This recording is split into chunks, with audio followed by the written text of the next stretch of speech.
Entonces, buenas tardes a todas y Si quiere, todos. Como pueden ver, estoy en un cuarto compartido. En el fondo hay alguien que está diligentemente haciendo su tarea.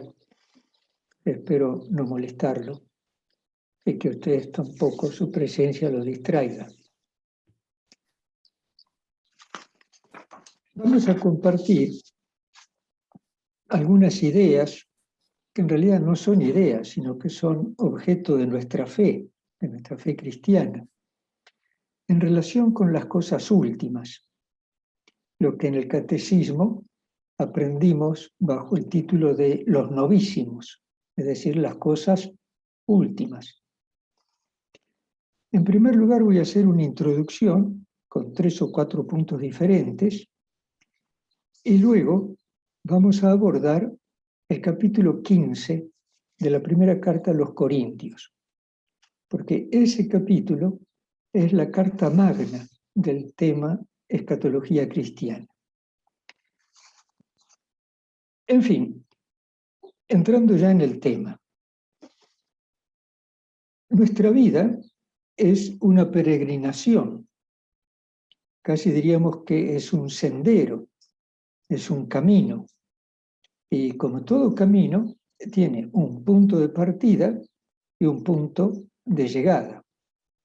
Ahora, esto que es válido para cada uno de nosotros, es también válido para toda la humanidad en su conjunto. Casi todos en algún momento de nuestra vida nos hemos preguntado de dónde venimos y también nos hemos preguntado hacia dónde vamos. Cuando se pasa la mitad de la vida, la pregunta sobre el fin, el hacia dónde vamos, se hace más acuciante, más interesante y de hecho cobra un nuevo valor. Por supuesto que podríamos ir a formular esta pregunta, por ejemplo, a los científicos, y ellos nos darían una respuesta, entre comillas, científica respecto al origen y otra respecto al fin del mundo y de la humanidad. Pero todas esas respuestas no tienen ningún asidero en la realidad, son simples conjeturas, son aproximaciones a partir de ciertos datos medianamente comprobados.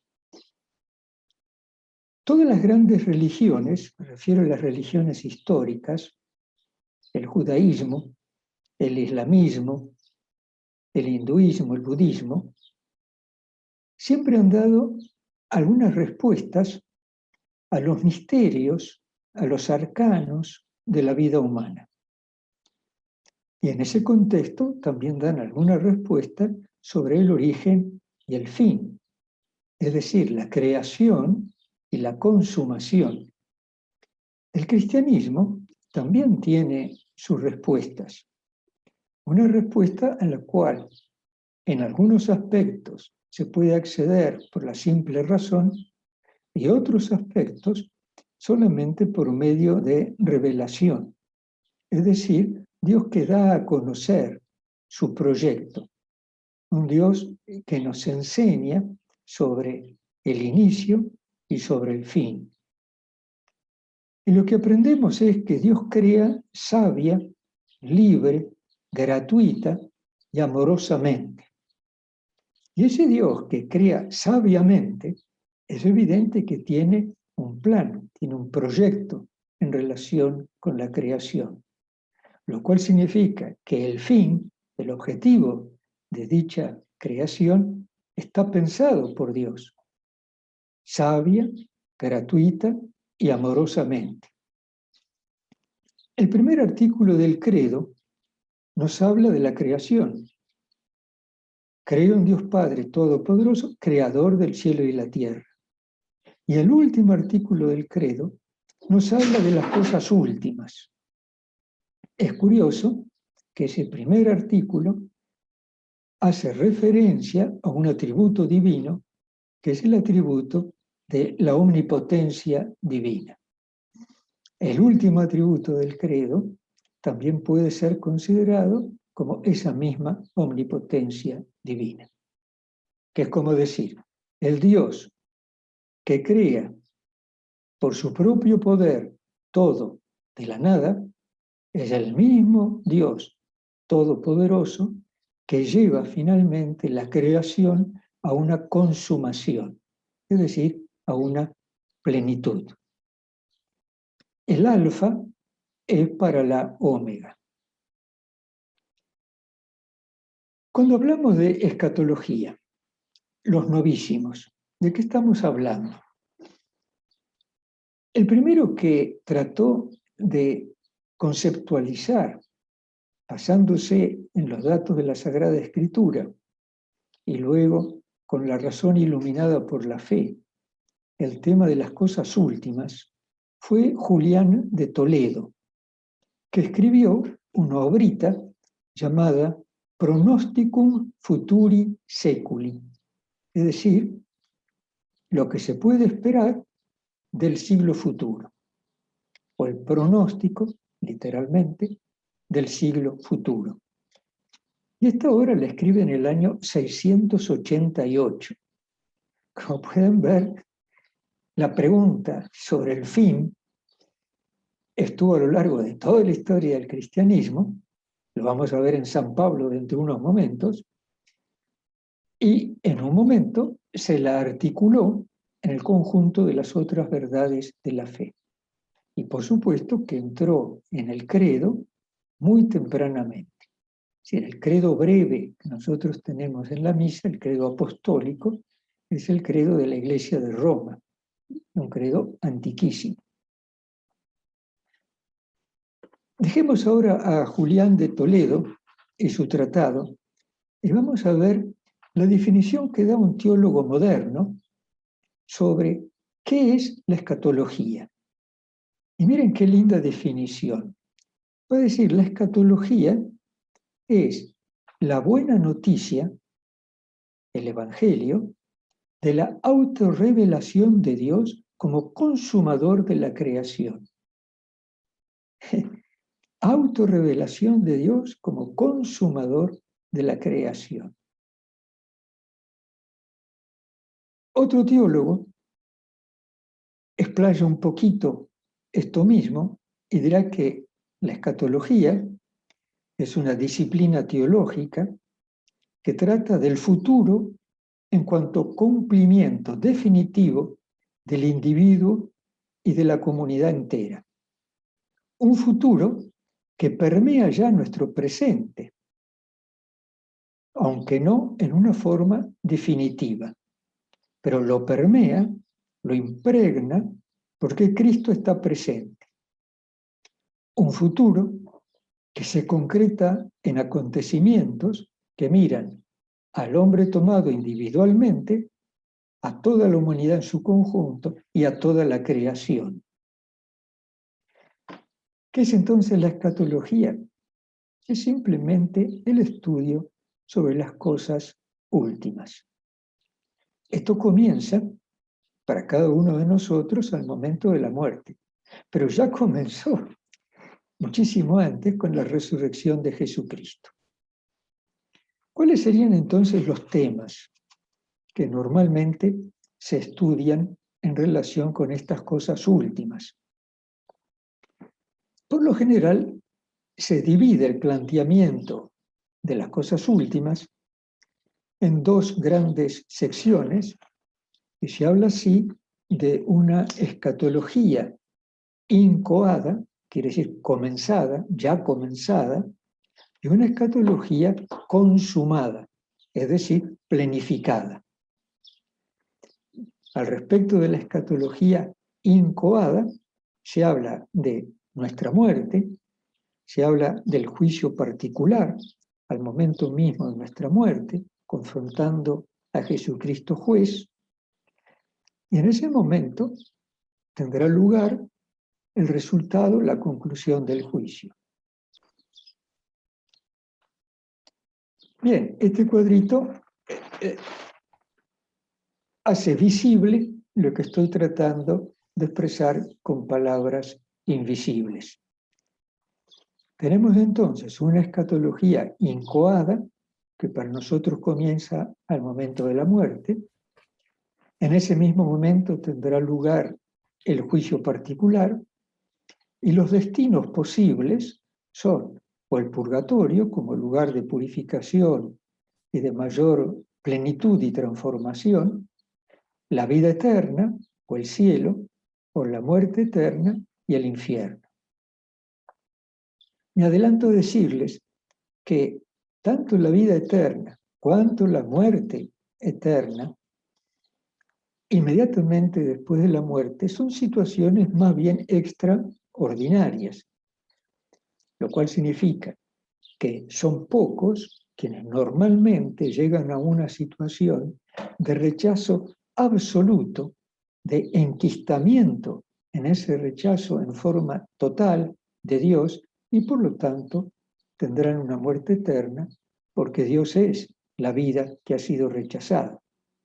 Por otro lado, creo que han de ser pocos los santos que llegan al momento de su muerte a una total transformación, a una total integración de su propia persona, digamos, una transformación en Cristo como para acceder inmediatamente a la visión, a la vida de Dios. Esto significa que el purgatorio como lugar, mejor dicho, como estado en lo cual se va continuando nuestra transformación en Cristo, sería una situación más bien normal. Bueno, voy a hablar en su momento del purgatorio, pero desde ya les anticipo que es el lugar de la esperanza segura, porque después de la muerte ya no hay posibilidad de nuevas elecciones, pero sí hay posibilidad de continuar la adhesión al misterio de Cristo y al misterio de Dios, y eso en forma ya irreversible. Es decir, el purgatorio es un estado de una esperanza que tiene asegurada su recompensa. Respecto a la escatología consumada, es decir, llevada a plenitud, lo primero que tenemos es la venida de nuestro Señor Jesucristo en la gloria, y en ese mismo momento los muertos resucitarán a la vida. Los que en ese momento estén vivos seremos transformados. Atención, acabo de decir seremos, con lo cual me traicioné a mí mismo, ¿no? Como si la venida del Señor sería mañana a la mañana. De todas formas, la hora y el cuándo no importa, lo que importa es estar siempre listo. Entonces, con la manifestación gloriosa de Dios, la llegada de Jesucristo con sus ángeles y sus santos, para cerrar la historia humana, los muertos resucitarán y los que estén vivos serán transformados. En ese momento tendrá lugar el juicio final. Uno se podrá preguntar, ¿pero a qué viene un juicio final cuando ya hubo un juicio particular? Pues bien, en este juicio final, todo lo que fue individual en el primer juicio se hace social, lo cual significa que todo será conocido por todos. A partir de ese momento, el destino no puede ser sino la vida eterna o la muerte eterna. El purgatorio ya no tiene más razón de ser, es decir, ha cumplido su función. Por último, toda la creación también va a participar, una vez que se manifiesten los hijos de Dios glorificados y transformados en Cristo, va a participar de este fenómeno de vida nueva. Y por eso hablamos de cielos y tierra nueva. Así como la creación actualmente gime con dolores de parto a causa de nuestro pecado y de nuestra rebeldía, de la misma forma, en aquel momento último, la creación dará a luz la novedad de la que ella es capaz, por pura gracia del Señor. Entonces, ahí tienen un poco el programa de los temas que se tratan cuando hablamos de escatología. En la Sagrada Escritura, principalmente, se nos habla de la escatología consumada, es decir, de la parusía, nuestra resurrección, el juicio final, cielos y tierra nueva. Ahora bien, antes de todo esto, que realmente justifica lo que acabo de decir, está el hecho de la resurrección de Jesucristo. Si Jesucristo no hubiera resucitado, punto, se acabó. No habría nada último en relación con Él y con Dios. Esto significa que Cristo resucitado es el anticipo, la prenda de nuestra propia resurrección. Bueno, espero que hasta acá el planteamiento esté más o menos claro. El punto que ahora quiero evocar, solamente de paso, es mostrar cómo a lo largo de la historia se han suscitado tantos problemas en relación con la resurrección de Cristo, nuestra propia resurrección, la vida después de la muerte, la manifestación última de etcétera, etcétera, etcétera. Esto significa que estamos hablando de un dato de fe que también podemos decir es razonable, pero que la mera razón por sí misma no tiene posibilidad de acceso. ¿Cómo ha sido el debate teológico, la disputa, las cuestiones controvertidas, los temas que han suscitado problemas a lo largo de los siglos? Bueno, básicamente podemos decir que son 5 temas. El primer tema sería el estado intermedio, es decir, ¿qué pasa entre la muerte de cada uno y la resurrección final? ¿Qué pasa entre la muerte de Juan Bautista de los Palotes, que murió ayer, y la parusía, manifestación gloriosa de Dios con los suyos al final de los tiempos? En ese ínterim, en ese espacio de tiempo, ¿qué es lo que pasa? La segunda pregunta es el tema del alma y el hecho de que los humanos somos un compuesto íntimamente ligado, imbrincado de cuerpo y alma. Un alma como principio inmortal de vida y un cuerpo que es mortal y que termina en la tumba. No faltaron quienes dijeron, todo esto corresponde a una filosofía griega que no tiene nada que ver con la filosofía o la forma de pensar y de concebir la realidad de los pueblos semitas, es decir, del pueblo judío, en lo cual se ha dado la revelación como preámbulo a la revelación cristiana. El tercer punto es cómo se relaciona la resurrección de nuestro cuerpo con Cristo resucitado. ¿Qué cuerpo es el que resucita? Les voy a poner un ejemplo banal de esto último para que se entienda. Suponte que yo me muero a los 95 años. Bien, el cuerpo que resucita, ¿es mi cuerpo cuando yo tenía 95 años? ¿O es el cuerpo que yo tenía cuando tenía 3 años o 5 años? Siempre es mi cuerpo. Bueno, es una pregunta bastante ociosa, ¿no? Pero no por eso dejó de ser formulada. El cuarto punto hace referencia a la purificación después de la muerte. Es decir, el tema del purgatorio. ¿Qué es esto del purgatorio? Ahí también hubo excesos. Por ejemplo, si el purgatorio lo representamos con fuego, con llamas, y al infierno lo presentamos con fuego y con llamas, daría la impresión que el purgatorio sería un pequeño infierno, o la antesala del infierno, o la puerta de salida del infierno.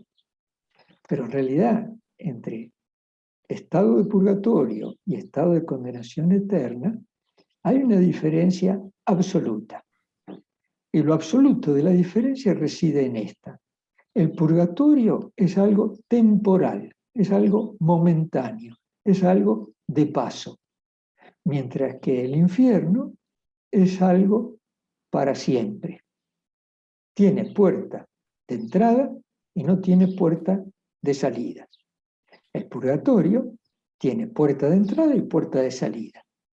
Pues si quieren, tiene una puerta giratoria. El que entra sale, pero sale mejorado. Esto para utilizar una imagen espacial, tanto del purgatorio como del infierno, sabiendo de que no es un espacio, sino que es un estado.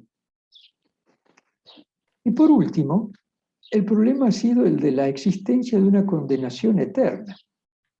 ¿Cómo es posible que haya una condenación eterna cuando Dios es absolutamente misericordioso? ¿Cómo se compagina? ¿En qué consiste esa condenación eterna si el que nos ha creado es un Dios absolutamente misericordioso? Bien, esos han sido los problemas que se han ido dando a lo largo de la historia de la Iglesia. Hay que decir que en la década del 70, 60, 70, todos estos problemas volvieron a resurgir con una cierta virulencia. Esto motivó que la Congregación para la Doctrina de la Fe, es decir, ese ministerio que tiene la Iglesia Católica, Apostólica y Romana para atender asuntos de fe y de moral, es un grupo de personas que residen en el Vaticano con una cabeza, un presidente, un prefecto, y que da respuesta a problemas tanto de tipo doctrinal teológico cuanto moral. Pues bien, en 1979, esta congregación preparó una carta que mandó a todos los obispos, miembros de las conferencias episcopales, para tratar de esclarecer 7 puntos que estaban siendo controvertidos en relación con las cosas últimas. Entonces, esa pequeña carta, que es muy breve, es algo así como el documento de base, cuya doctrina ahí asentada la vamos a encontrar luego en las catequesis del Papa Juan Pablo II, en el Catecismo de la Iglesia Católica, subyaciendo también en la encíclica Spe Salvi del Papa Benedicto, etc. Ese documento es un documento aclaratorio con una fuerza del magisterio de la Iglesia en relación con las cosas últimas. Años más tarde, unos 12, 13 años más tarde, la Comisión Teológica Internacional, que es un grupo internacional de teólogos de todo el mundo, que depende de la Congregación para la Doctrina de la Fe, se reunió para estudiar en mayor detalle y profundidad algunas cuestiones de escatología. Es decir, para esclarecer también el sentido de la carta enviada a los obispos y para salir al paso de nuevas problemáticas. Pero como pueden ver, el dato de las cosas últimas, el dato de la escatología, ha sido impugnado muchas veces y de diferentes formas. Y la Iglesia, su magisterio, ha tenido que intervenir reiteradamente para volver a afirmar aquello que está revelado en las Sagradas Escrituras, principalísimamente en el Nuevo Testamento, y en algunos casos con raíces veterotestamentarias. Bueno, tan temprano empezaron estos problemas y discusiones que en la iglesia de Corinto, en lo que sería actualmente Grecia, en la iglesia de Corinto, fundada y evangelizada por Pablo, no faltaron aquellos que dijeron: esto de la resurrección de los muertos es algo que no tiene sentido. O si quieren, esto de la resurrección de los muertos ya tuvo lugar, y no es otra cosa que habernos nosotros despertado a la fe cristiana. La resurrección es el hecho de creer. Bueno, se darán cuenta que el pobre Pablo, ante este tipo de opiniones, por así decir, se indignó. Tanto que en la primera carta va a dedicar todo un capítulo, que es el capítulo 15, para tratar este tema. Y está enojado Pablo, tanto que en un momento los va a llamar necios, es decir, ignorantes, no han entendido nada. Si ustedes tienen ante sus ojos una Biblia y la abren en las cartas de Pablo, capítulo 15 de la primera carta a los Corintios, podrán encontrar lo que ahora voy a tratar de exponer. Es un capítulo muy bien ordenado. Es decir, que Pablo ha pensado muy bien lo que va a decir. No quiere dejar resquicio. Quiere tratar toda la problemática en una forma ordenada y al mismo tiempo dejar tranquilos a los corintios de buena voluntad. Entonces, los primeros 10, 11 versículos va a referirse a lo que él ha recibido, es decir, la tradición. La tradición, lo que él ha recibido, no es otra cosa que el querigma, es el anuncio pascual. Es lo que los apóstoles comenzaron a proclamar contra viento y marea luego de la resurrección de Jesucristo. El querigma pascual, y que Pablo a su vez lo ha recibido. Y lo ha recibido en una forma bastante peculiar. Si ustedes recuerdan, Pablo después de su conversión se va a retirar al desierto y años más tarde va a ir a Jerusalén. Él va a ir a Jerusalén para confrontar, presentarse ante los pilares de esa iglesia, Pedro, Juan, Santiago, y exponer su experiencia y exponer lo que él está predicando y enseñando. Es decir, la buena noticia que él está sembrando por el mundo. Dentro de este querigma tenemos también el testimonio del propio Pablo. Es decir, Pablo tuvo una experiencia de conversión que no fue otra cosa que una aparición de Jesús resucitado. Básicamente eso. Por lo tanto, él se va a considerar también un apóstol, porque el Señor resucitado se le ha presentado al igual que los otros, y también ha sido enviado. Entonces, dentro de esta tradición apostólica, él se considera un testigo calificado. Bien, todo esto lo van a encontrar, capítulo 15, 1 Corintios, versículo 1 al 11. Luego va a tratar del 12 al 34 versículos el hecho de la resurrección. Y comienza con una afirmación: lo absurdo de negar nuestra resurrección. Y ahí sí que lo llaman necios, ¿no? Es absurdo, es una necedad negar que nosotros no vamos a resucitar. Y va a presentar 3 pruebas. La primera prueba: si nosotros no vamos a resucitar, es que Cristo tampoco resucitó. Esto es curioso, ¿no? Porque uno pensaría que sería al revés. Si Cristo resucitó, nosotros resucitamos. Y aquí Pablo dice, porque nosotros vamos a resucitar, es que Cristo ya resucitó. Si Él no resucitó, además, nuestra predicación, nuestra fe, son absolutamente vanas, vacías. Y además, nosotros seríamos unos falsos testigos, porque estamos proclamando y testimoniando algo que no sería verdad. Y por último, siempre mostrando las pruebas, hace un resumen en los versículos 16 y 19, en lo cual básicamente lo que dice es esto: si si nosotros no resucitamos y Cristo no resucitó, entonces nosotros somos los más miserables de los mortales. Y nuestra esperanza reside simplemente en esta vida, punto, ahí se agota. Es decir, el ser humano está encerrado en su propia inmanencia, está encerrado en el aquí y el ahora, no tiene ningún tipo de trascendencia. Y al terminar este tema del hecho, dice la frase clave.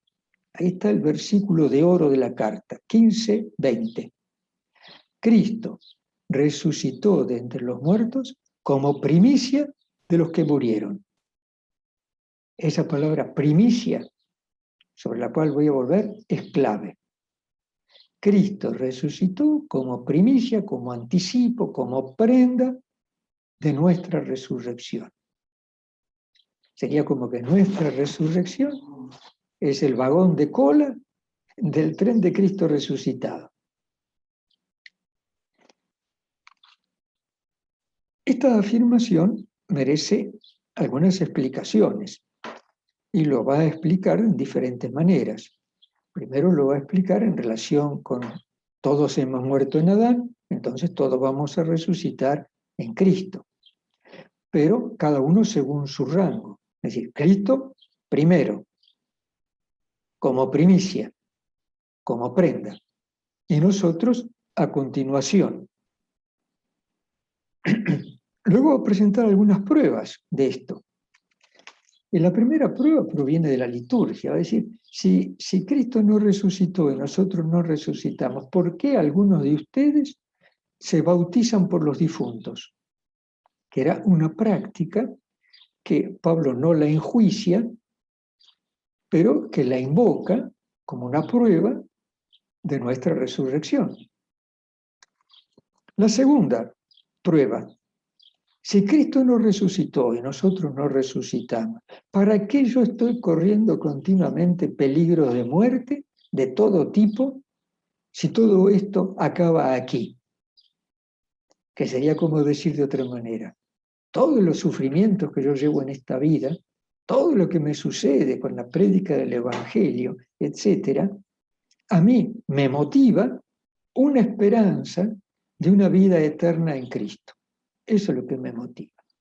Gracias a esa esperanza, tengo motivación y fuerza para dar testimonio en el aquí y en el hoy. Finalmente, en el verso 33-34, da una especie de exhortación y también de reprimenda. Valdría la pena leer lo que dice 33-34. Concretamente dice lo siguiente: no os engañéis, las malas compañías corrompen las buenas costumbres. Entrad en razón como conviene y no pequéis, pues hay entre vosotros quienes desconocen a Dios, y esto lo digo para vuestra vergüenza. Bueno, ahí mostró su enojo. Yo ya estaba harto con estos buenos corintios que están poniendo en juego lo que sería el pilar y el pivote de toda la fe cristiana. La pregunta siguiente que hacen los corintios es sobre el cómo de la resurrección. Yo ya anticipé algo de esto. Si yo me muero a los 90, entonces voy a resucitar con un cuerpo de 90 años. Si yo sufro un accidente y pierdo un brazo, entonces voy a resucitar con un brazo accidentado, o un brazo vendado, o un brazo enyesado, o un brazo menos. Bueno, la pregunta es absolutamente vana y fuera de lugar. No obstante, Pablo se toma el trabajo de intentar algunas respuestas a esta pregunta. Y esto lo encontramos en los versículos 35 al 53 de la carta. Y va a poner la comparación con la semilla y la planta. La semilla es una cosa, la planta es otra cosa. Va a hacer una serie de símiles, va a mostrar la diferencia entre, así como hay carne humana y carne de animales, así también puede haber carne mortal y carne inmortal resucitada. Va a hablar entre los cuerpos celestes y los cuerpos terrestres, que son diferentes, y así también va a decir de que el cuerpo mortal es diferente al cuerpo inmortal, y un largo etcétera. La verdad es que ahí Pablo muy bien no tenía elementos para poder dar una explicación cabal y concreta, pero hace todo lo posible para hacerlo. Lo que queda claro es esto, que hay una transformación, que lo que era corruptible resucita incorruptible. Lo que era vil resucita en gloria. Lo que era débil resucita fuerte. Lo que era animal resucita espiritual. Lo que era terrestre se transforma en celestial. Y lo que Pablo tiene claro es que la carne y la sangre, este hombre mortal, por sí mismo no puede heredar la vida eterna, que es como decir, la omnipotencia de Dios y su total gratuidad lleva a cabo esta resurrección. Y en ese contexto, Pablo comparte una confidencia con los corintios y le dirá, miren, ¿saben qué? No todos vamos a morir, pero todos vamos a resucitar. Lo cual significa que cuando Cristo venga, los que estén vivos serán transformados sin pasar por la muerte, y los que estaban muertos resucitarán. Dicho todo esto, al final de este largo capítulo,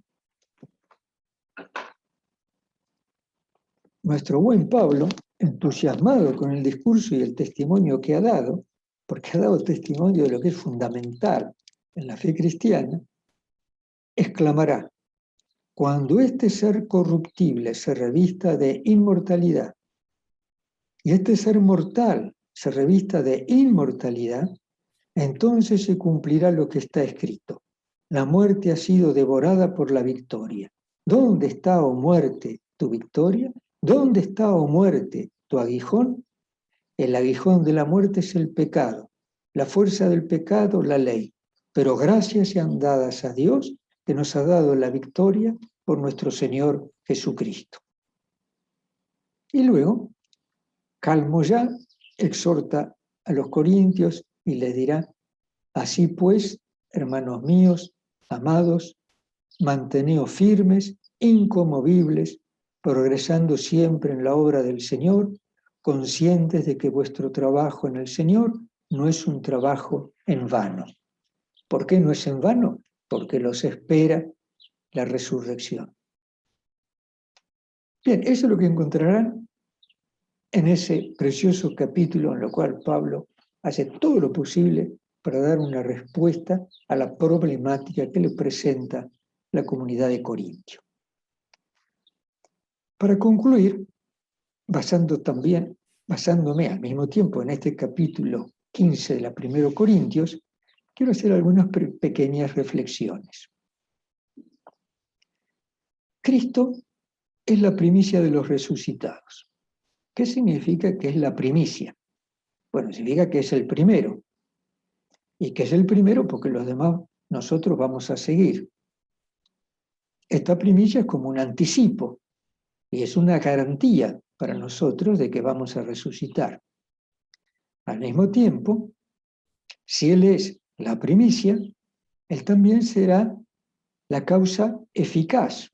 Es Él el que va a transformar nuestros cuerpos a imagen de su cuerpo, en virtud del poder que Él tiene para someter todas las cosas. Y al mismo tiempo, siendo primicia, Él es el modelo al cual nosotros vamos a conformarnos cuando resucitemos. Llevaremos entonces la imagen del Cristo glorioso, del Cristo celestial. Segunda reflexión es que este tema de la resurrección de Cristo como primicia es la clave de interpretación para poder juzgar nuestra propia resurrección. Es decir, una resurrección con todo su realismo. Habrá continuidad e identidad de nuestro cuerpo resucitado, o al menos habrá cierta continuidad de semejanza morfológica con nuestro cuerpo mortal. No importa si viejo, joven, si con una mano menos, accidente, eso no importa, pero lo que sí podemos afirmar, que así como el cuerpo de Cristo resucitado fue el cuerpo con el cual Él vivió en esta vida, así también nuestro cuerpo resucitado será un cuerpo en continuidad con nuestro cuerpo mortal. Esta misma doctrina la encontramos en otras cartas de Pablo. Y también la encontramos en el apóstol Juan. Es decir, hay una convicción absoluta de la iglesia primitiva en relación con la resurrección de Cristo y nuestra resurrección en Él, siendo Él el anticipo de la resurrección de entre los muertos, o de los que se van a transformar. Otro punto a tener en cuenta es el bautismo. Cuando uno es bautizado, es sepultado en la muerte y resurrección de Cristo.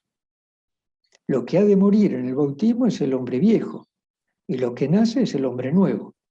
Bien, ese hombre, esa mujer nueva que nace en el sacramento del bautismo, puede ser considerado como una pequeña semilla de resurrección, que a lo largo de toda nuestra vida va creciendo, creciendo, creciendo, creciendo, creciendo, creciendo, hasta que llega a la perfección en el momento en que Cristo vuelve para juzgar a vivos y muertos, en el momento de la parusía.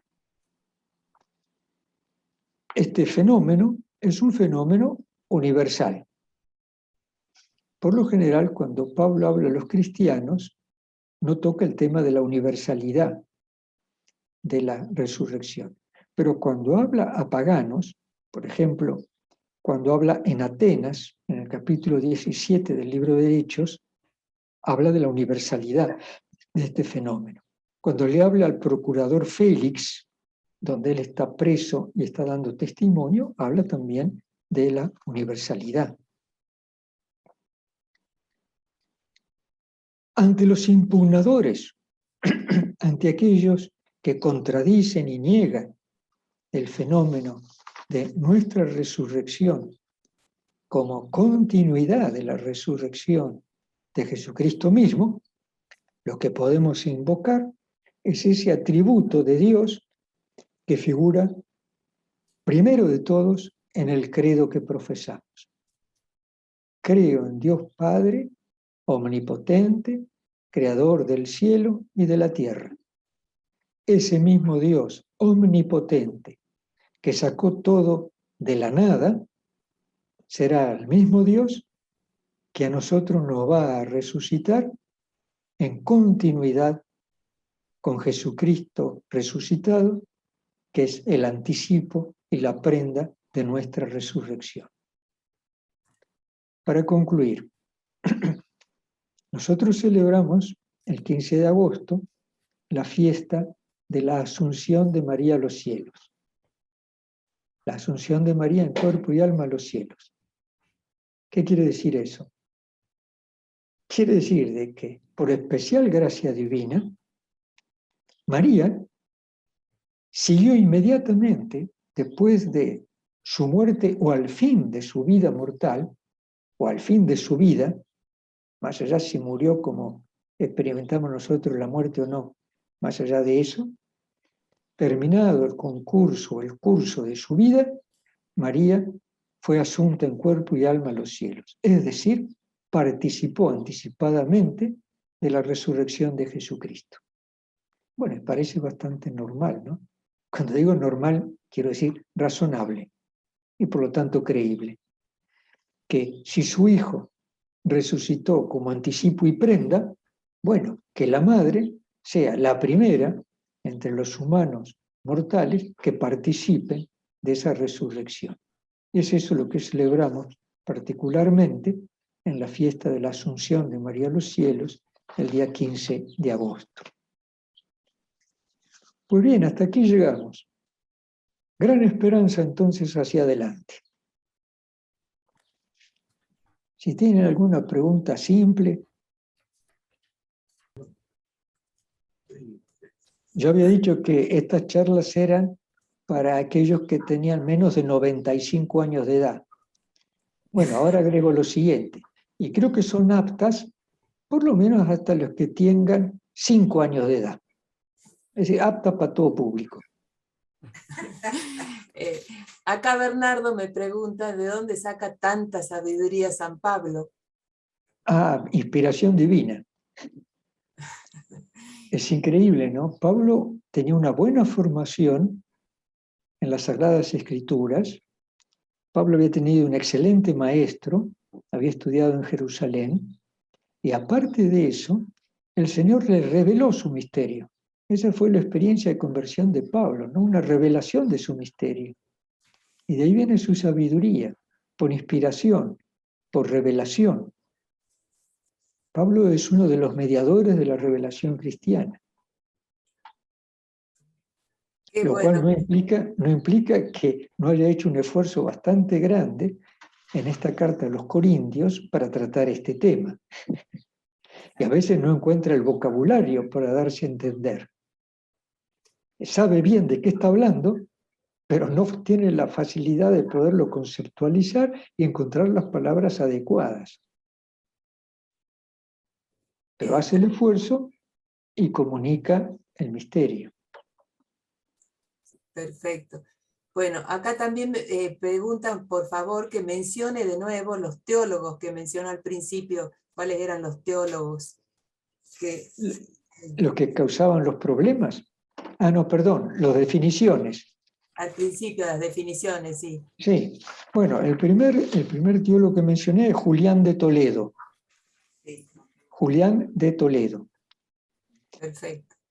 El segundo teólogo que mencioné, la escatología es la buena noticia de la autorrevelación de Dios como consumador de su creación, es Gerhard Müller, un alemán, que fue prefecto de la Congregación para la Doctrina de la Fe en la última época del Papa Benedicto y la primera época del Papa Francisco. Y el tercer teólogo es mucho menos conocido, Joarsum, que supongo es un vasco, pero no sé más de él. Bien, perfecto. Acá preguntan, y eso también me preguntaba yo, si del purgatorio se puede ir al infierno. No, en lo más mínimo. Por eso decía que es un lugar de esperanza, ¿no?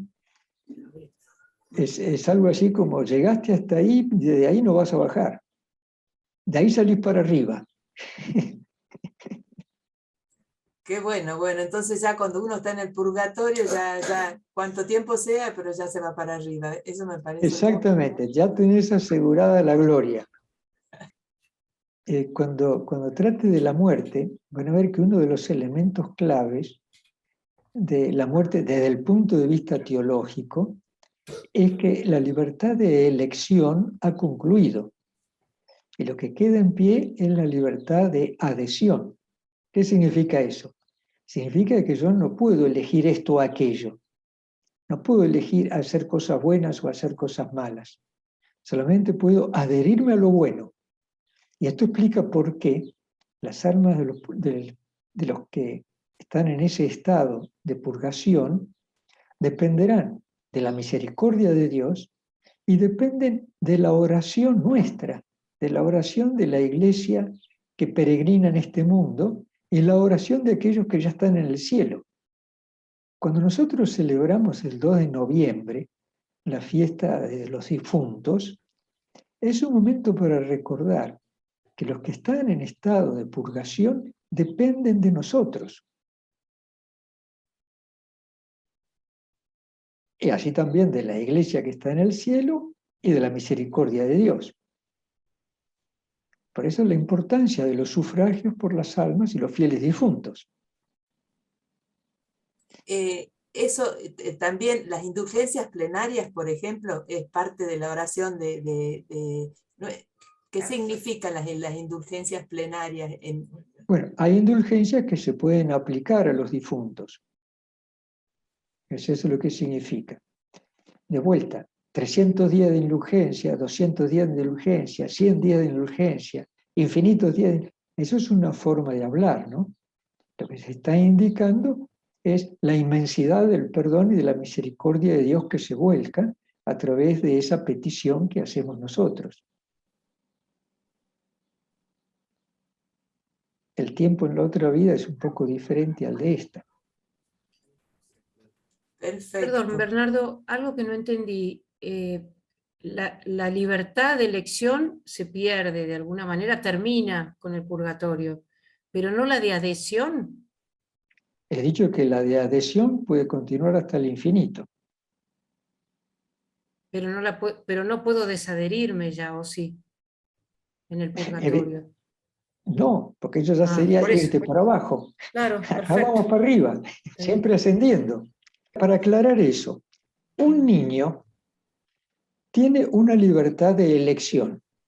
Entonces el niño quiere este caramelo, quiere aquel otro, quiere un helado de frutilla, después quiere vainilla, después quiere tener un robot mecánico, después se cansó del robot y quiere tener otra cosa. Entonces la mamá le dice, ¿qué querés para Navidad? Entonces el niño dice, bueno, yo quiero un disfraz de payaso. En fin, elige, pero no se adhiere.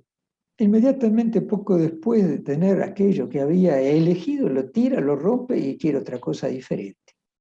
Quiere decir que la libertad de elección meramente considerada es infantil. Ahora, la libertad de adhesión es de adulto. A ver si me explico.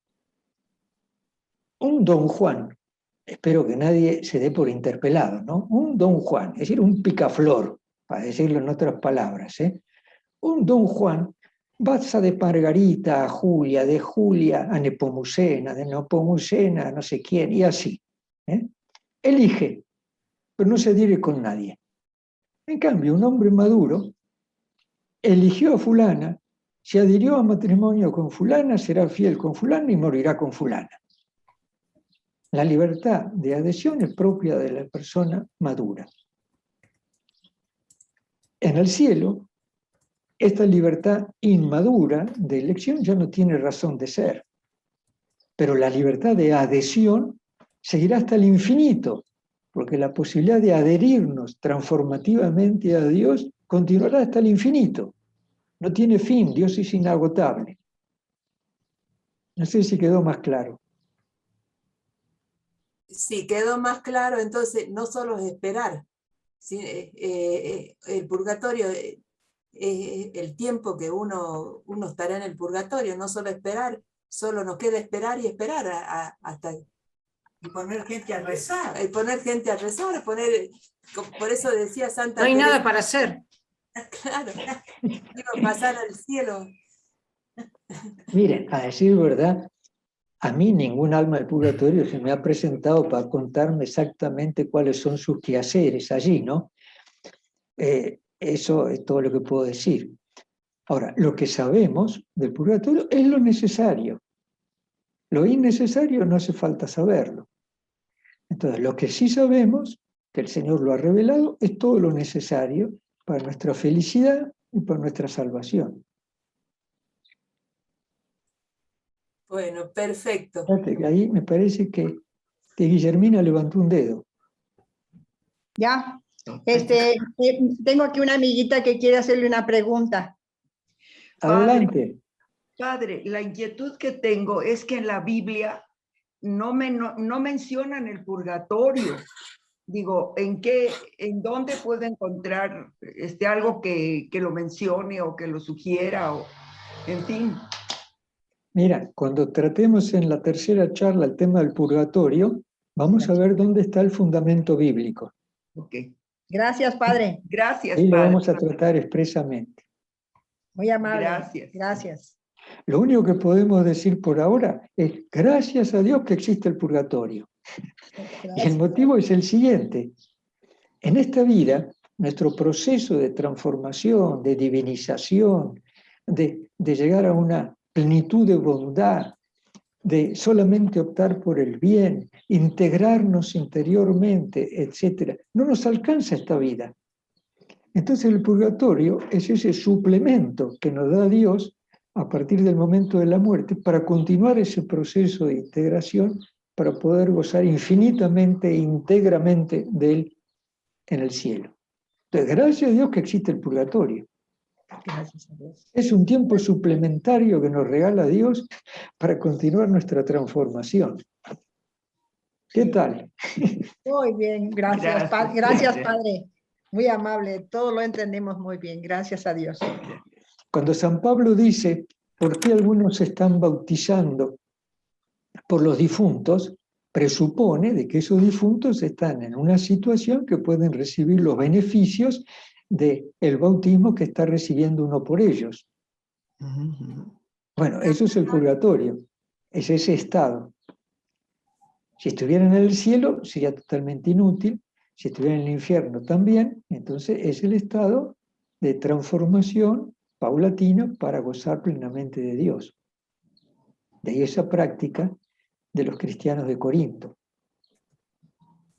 Gracias, Padre. Gracias. Bernardo, muchas gracias por compartir tu sabiduría con nosotros. Estamos muy contentos y te pedimos si nos das la bendición antes de retirarte. ¿Cómo no? Que nuestro Señor Jesucristo continúe obrando en sus corazones y diciendo palabras de bien. En el nombre del Padre, del Hijo y del Espíritu Santo. Amén. Gracias, Padre Bernardo. Gracias. Bueno, entonces, próximo jueves nos Gracias. vemos entonces. Un abrazo para todas y todos. Nosotros Gracias, también. Padre. Muchas gracias. Gracias.